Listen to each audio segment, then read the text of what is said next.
Hey guys, my name is Ben Schreiber. Here today I'm talking about influencer marketing, my experience with it, and how I think it's sort of growing in the digital landscape around it. So, what is it exactly? So, influencer marketing is a form of marketing which focus is placed on individual people rather than the target market as a whole on social media. It identifies the individuals with influence over potential customers and orients marketing activities around influencers. So, basically, if you have, say, you're a sports company and you have a fitness product you want to do, instead of trying to target the fitness industry, you pick an influential person in that fitness industry that has a fast social media following. You hand them a product and say, hey, go expose it for me. To give an example, the man on the left is Cody Co. He's a YouTube personality and social media influencer. He makes a wide range of YouTube videos while also promoting a vastly growing social media channel with over 1 million subscribers on both YouTube and Instagram. He's able to push his products through his charismatic charm and overall funny guy routine with his comedy sketches and other sort of things. And on your right is Max Tuning, who has a fitness channel, as I mentioned earlier. He has a fitness brand of his own, Ever Forward, which makes clothing apparel, and he'll have various fitness companies reach out to him, where then he will then post on his social media account to promote and further push these products. So I just want to talk about my experience so far in influencer and social marketing. About 2 years ago, I was introduced to a person that worked at Spartan Race Inc. Now, if you're not familiar with Spartan Race, it is sort of these guys over here jumping around. It is an obstacle course-based company where you basically just climb over stuff and run long miles, and doesn't sound great, but pays the bills. And it is a totally online e-commerce related company. They sell all of their products online through social medias, no TV ads whatsoever, only through Facebook, Instagram, and other social media endeavors where they make money. And so, from my experience, as I have listed here, I help schedule contents. We'll make, obstacle of the day and other sort of things. We have an Instagram page with our pro members, which we will actually post on, analytics to see what posts exactly we're doing, are getting engagements and getting impressions across these social media platforms. So, what post is doing well, what post is not. We will get these reports, take it in, and then try to create a new strategy around it. And I'm actually part of the influencer ambassador group. So, as part of my job, is I go out and find fitness influencers who may want to come and even run the race or just sell our products online. And then also execution of the paid ads. Now, these paid ads are actually pretty big, as a wide range, as I mentioned in one of my references. A Forbes article posted that people over the age of 25 to 35 are spending a lot of time on Facebook as prior to before the Cambridge incident.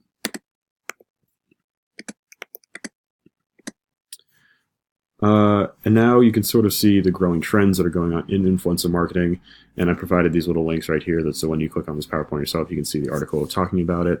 It is actually harder now than ever to become an influencer, as with a growing volume of people attempting to do it and the ad restrictions that are coming on both Facebook and Instagram right now. And it's actually becoming more pricey to promote these ads on these various social media platforms, as companies are starting to stray away from the traditional print media and other sources of advertisement, as they're realizing that the cheapest and fastest and most efficient way to push a product across is actually to put it up on your Instagram, put it up on your Facebook, put it up on your Snapchat.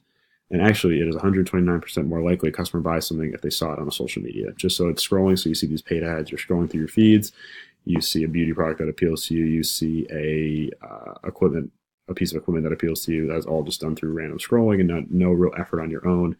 And next thing you know, you're buying it. My thoughts on the matter is I want to continue to target nano influencers. Nano influencers are people with under 5,000 followers, or 10 to 5,000 followers, because as you can sort of get a sense of, and just going to actually my Instagram account, that is Khalil Tate. That is not me. I currently only have 13,007 followers, but on the likes I get, I do get great and active engagement with comments and likes. And this is something that a company can look for, actually, as when you are going about trying to push a product, the person that you might want to even say, hey, we can give you $100 and you post our stuff. Those 407 people that liked my picture, maybe 10 of them are interested and 10 of them buy the product. And then there you go. And you just made your $100 back and even more. And then also putting more money into Facebook ads. I think this is going to be part of a growing trend that you will see and continue to be pushed on, as in a different article that I've listed here as well. Facebook ads and boosting posts is the most efficient way to get across to people, as Instagram is the most actively used, but Facebook has the widest range of demographics. And not all the time your product is going to appeal to that younger age, and you want to reach out to an older demographic and maybe reach a wider audience than before. And so pouring more money into Facebook ads, I think, is going to be a part of the future as well. And how I've sort of seen it change the digital landscape. So as you can see here, 94% of brands say they've used influencers, believe they've helped in sales, and 86% of the trending most viewed videos on YouTube are created by influencers. Basically, influencers are really just a hot commodity, for lack of a better explanation of it right now. For a way more inexpensive price, and you can create a whole campaign. You can outsource a whole branding activation to an agency, but instead you can say, hey, person with a lot of followers on social media, we'll give you our product, you post a few casual photos of them and you in it, and next thing you know, you see your sales increase. And the same with YouTube. The YouTube ad money has been flowing in as influencers started to make the transition over to making YouTube videos. And the ads made and the money made through these YouTube videos is also conducive of companies trying to get in on the game as well. Long before this was a thing, you would see, as shown over here, the mailing, print ads you see on billboards, you're on your TV. But, with the growing change in sort of the millennial demographic of things, TVs are starting going out the window. More streaming services are in, and cable services are definitely taking a dip in terms of a younger demographic. But what is everybody else doing? They're on Instagram, they're on Snapchat, they're on Facebook. These are the kind of place you want to target and you want to get your ads over. So I believe that this is sort of the change for the best and for the better, and it's just going to give more people opportunity.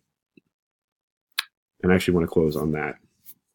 It is a pretty surreal world that we live in now, that if you have a smartphone, an iPhone, you can make a difference. You can post, if you have a talent that it's hard for you to get out there, put it on your Instagram. If you are thinking of getting into starting lifting weights, want to share tips, put it on Instagram. If you have fashion advice, put it on Instagram. That's just the key thing, is there's no restrictions to what you can and can't post as long as it's appropriate.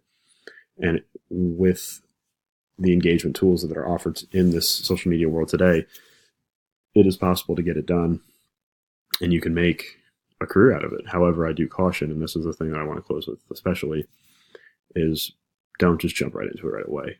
Build it, work on it, but keep your day job. Keep working at what you're currently doing. But if you see the following, seeing the trends grow, and you see, continued success, still be hesitant, continue to watch and monitor the success. But if you feel the success is getting there, and then you start to receive these brands and get bigger brand deals, by all means, go right for it. And I wish everybody the best in their endeavors. And that's all I have for today. I appreciate you all taking the time to listen. And if you have any questions, please put it on the discussion board, as I'd love to talk about and engage in this kind of stuff. And if anybody wants a free Spartan race, hit me up. And these are just the resources I use to talk about this today. And thank you.